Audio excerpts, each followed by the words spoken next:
On the way to school, Tamara and Ever joke about crushes, laughing until Tamara gets distracted, ranting about how antisocial everyone is. Ever tells her to focus, but it's too late. The car smashes into a bicycle and sends Randall flying straight into a trash pile. He comes up furious, ranting, but when his eyes lock on Tamara, the rage melts into awkward puppy love. He's about to ask her out when a slushie explodes across his face. Danny, the self-appointed king of jerks, did the honors, with Hunt riding shotgun and Jossie clinging to his arm, all laughing like Saturday morning bullies. Tamara still talks to them sweetly because she wants to be liked, while Ever just glares. Randall hopes for a ride, but Tamara shuts him down. At school, everyone's buzzing for the big field trip. Gym teacher Lorenzo goes full control freak, confiscating every phone like Halloween candy, mocking Ever when she admits she doesn't even own one. He even jokes about taking the bus driver's phone, but Wayne doesn't laugh. Before leaving, Lorenzo drops a speech about connecting with nature, which lands with all the energy of a bad dad joke. Hours later, Wayne takes a wrong turn. He and Lorenzo argue, both distracted, and then the bus slams into something. Blood sprays the windshield. Wayne can't see and crashes through a fence. The bus barrels downhill. Students smash into seats, heads crack, stomachs turn, someone pukes, G's nose breaks, and Lorenzo's brilliant advice is just, cover it. The bus shudders again, something pounding from outside. The radio crackles alive. A civil defense alarm blares. Chemical attack, evacuate immediately. Then a bloodied figure stumbles to the door. Wayne says don't open it, but Lorenzo, genius that he is, does it anyway. The man lunges and rips Lorenzo's face apart like paper. Panic erupts. Students bolt for the emergency exit. Candace trips in the stampede, trampled until she coughs blood. Ever tries to pull her out, but the zombie yanks her back into the bus, shredding her as the last few stragglers get mauled. Ever doesn't look back. She sprints through the woods, nearly swallowed by a choking fog until she stumbles into Tamara again. Together, they hear a deep roar echoing and keep running until they find a building. Inside, the floor is a slip and slide of blood. Danny falls face first into a heap of horse intestines, gagging while no one helps him up. He crawls out alone.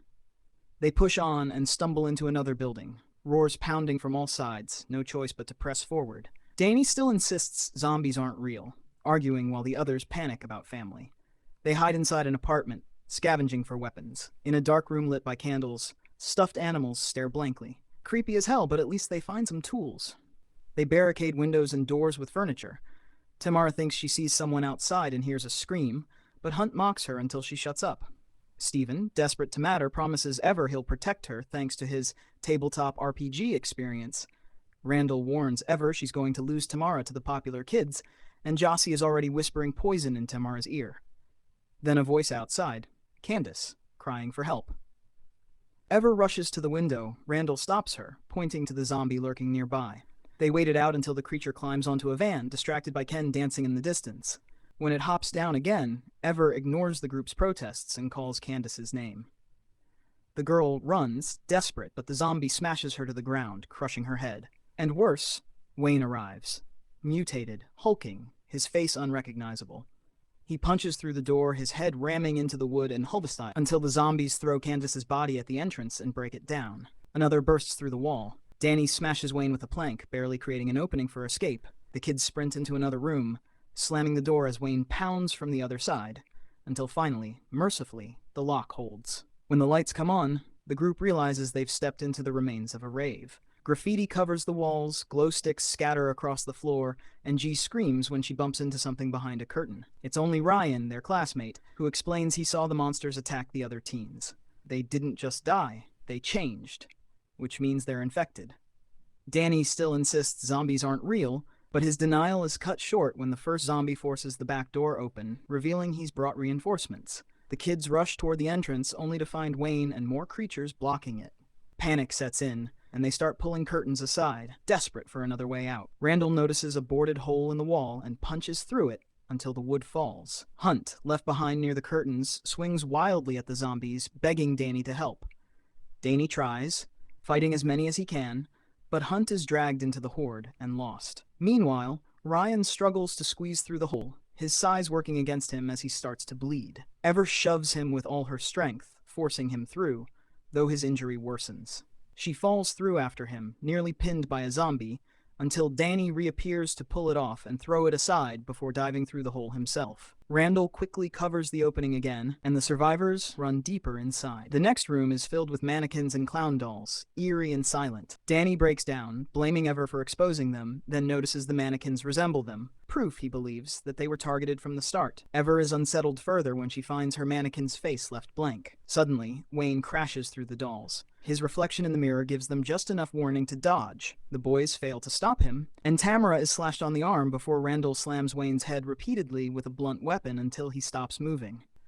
Tamara calls him amazing, and Ryan even praises him, but Ever notices what fell from Wayne's pocket, evidence of drug abuse. She takes his lighter. Then Danny starts coughing and shivering. When asked, he lifts his shirt to reveal a wound. He's been injected with something. He grabs the jacket from his mannequin and declares he's going to save Hunt, then stumbles upstairs. Dizzy, he crawls to the next floor, Ryan offering him water but calling him Daniel, which triggers Danny's anger. He lashes out, shoving Ryan against the wall until Ever yells at him to stop. Danny rants about hating who he used to be and changing himself to escape his past, but his breakdown is cut short when Wayne bursts through the door. Everyone dodges, and Wayne tackles Danny, sending both of them crashing through the window. The group sees the bodies below and assumes they're dead. G cries, while Ryan admits Danny wasn't always cruel, not when they were younger. Then Danny's body twists unnaturally. He rises, transformed, and runs off into the distance. The group hears his roar echo, leaving Randall to hug G and promise he'll protect her. He argues they should barricade themselves inside, but Ever insists it's a death trap. No food, no water, no rescue. Instead, she suggests luring the zombies to one side and escaping through the other, hopefully to find the bus and their phones. When Randall protests, Ever cuts him off. She doesn't need his permission. She ties paint cans together, lights them with Wayne's lighter, and hurls them at a van outside. Flames rise, drawing the zombies in. She leaves immediately, and Tamara tries to stop her, but Ever confronts her for choosing popularity over friendship. Steven sides with Ever and follows her out. They make it to the bus, sneaking in through the back. Ever screams at an arm slumped over a seat, but it's only Lorenzo's corpse.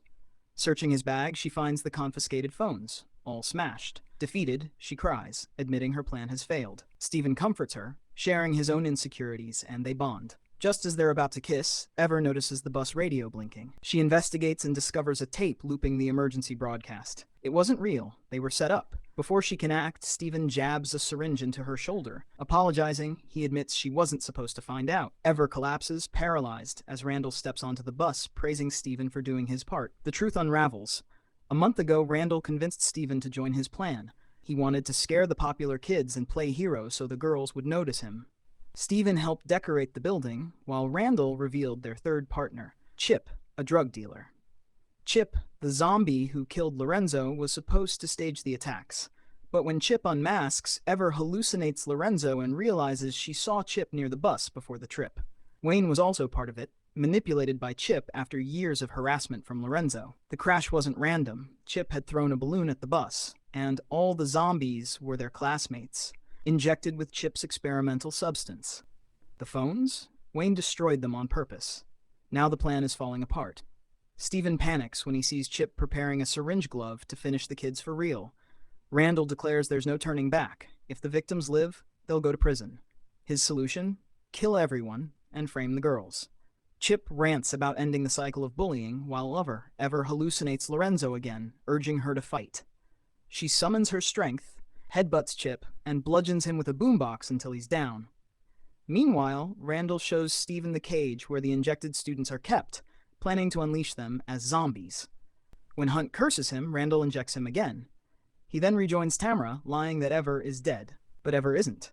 She bursts in, black-veined but alive, and exposes the truth. With Danny backing her from the cage, the group turns against Randall. Tamara strikes him, sending him into a curtain that reveals a self-painted mural of Randall as the hero, Tamara clinging at his side. Steven tries to attack, but the students drag him into the cage. Ever helps lock him in, and Hunt and Danny rally with her.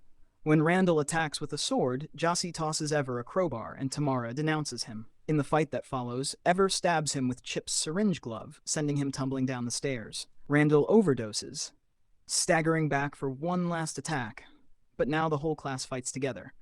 They beat him down until and Ever finally knocks him out with a blade.